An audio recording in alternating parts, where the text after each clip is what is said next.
appreciate you.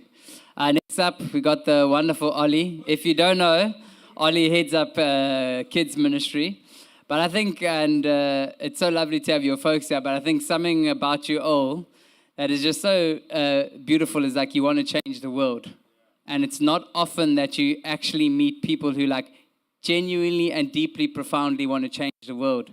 And so to the Brand Clan, thank you for what you've birthed in Ollie. We beneficiaries of that. So yeah, we really appreciate you guys. Ollie, you're a champion. Send it. Thanks, Lukey. Thanks, Tom. Yeah, so if you don't know me, my name is Ollie, and I have the privilege of serving as the kidsman pastor here at the Rock Church. And recently, the Lord has been challenging me with something that's both beautiful but uncomfortable. I've been feeling Him telling me to dream again and believe like a child. And at first, I thought that was sweet, really sweet, until I realized what He actually meant. He wasn't asking me to dream safe dreams, no. He was asking me to go back to the bold, almost reckless faith that I used to have before disappointment had taught me to hold back. And so that kind of faith that still believes in impossible things. And as we've been journeying through the series of Mark, I've really felt like God has been provoking me to dream again and to contend boldly for God's promises and to approach Him with childlike faith. This year, I've had the incredible privilege of working at the Rock Church, and it's been such a blessing. And I've been so content, so grateful, and that's good. I have found, though, that God has told me there's been times where I've been settled, comfortable, and content. And while contentment is good, it can stop us from dreaming sometimes.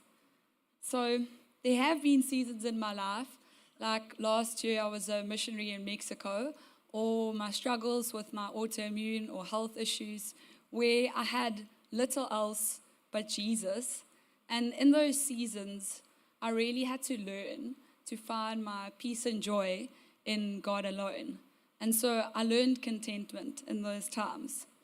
But sometimes we get so comfortable that we stop asking God for the big things that He really wants to give us. And I just believe Jesus is saying to me, and I feel like a lot of you here today, you've learned contentment, now I want you to dream again. I'm not a stingy father. You're not pushing me when you're asking, you're delighting in me. And so I feel like God is saying He calls us to faith again, to ask boldly, and to expect more than we can imagine. So from Mark 11:24, it says to us, whatever you ask for in prayer, believe that you have received it, and it will be yours. So, guys, there are moments when I wrestle with God over heartbreak, over disappointment, over longing.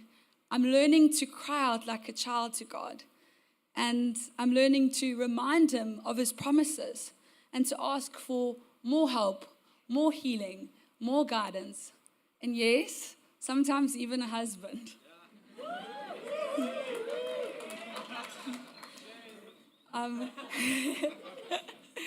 But contending with God doesn't mean doubting. It actually means trusting Him enough to be honest about our pain and our desires.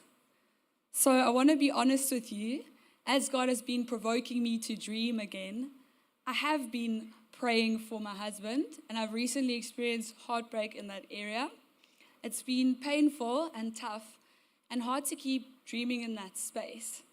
But just like many of you have reached out in faith for your own dreams and healing, and maybe they haven't come true yet, or maybe they haven't gone the way you expected, God has been showing me that my prayers are not in vain, that He sees me, that He knows my heart. And even when our expectations don't line up with His timing, He is a perfect God. His timing is perfect. His will is perfect. He is sovereign. And so that's something I'm still learning, but I declare it, I say it, I speak it to myself. And as Mark's been reading Mark, I feel like Mark 5 really spoke to me when he spoke about the bleeding woman. I loved what she did, and she suffered for years. She didn't just believe quietly in her heart, but she reached out and touched Jesus' cloak while he was on his way to heal someone else. And immediately her bleeding stopped. She was freed from suffering. And Jesus turned to her and said, "Daughter, your faith has healed you." She didn't demand, she didn't argue, she just reached out and took what God wanted to give her. That's courage, that's faith in action.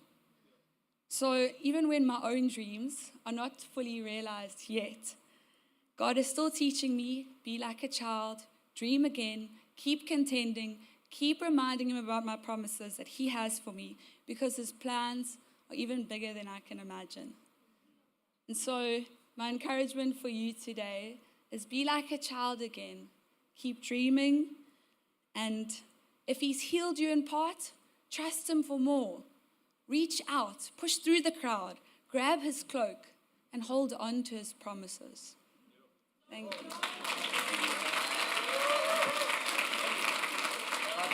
That's so good.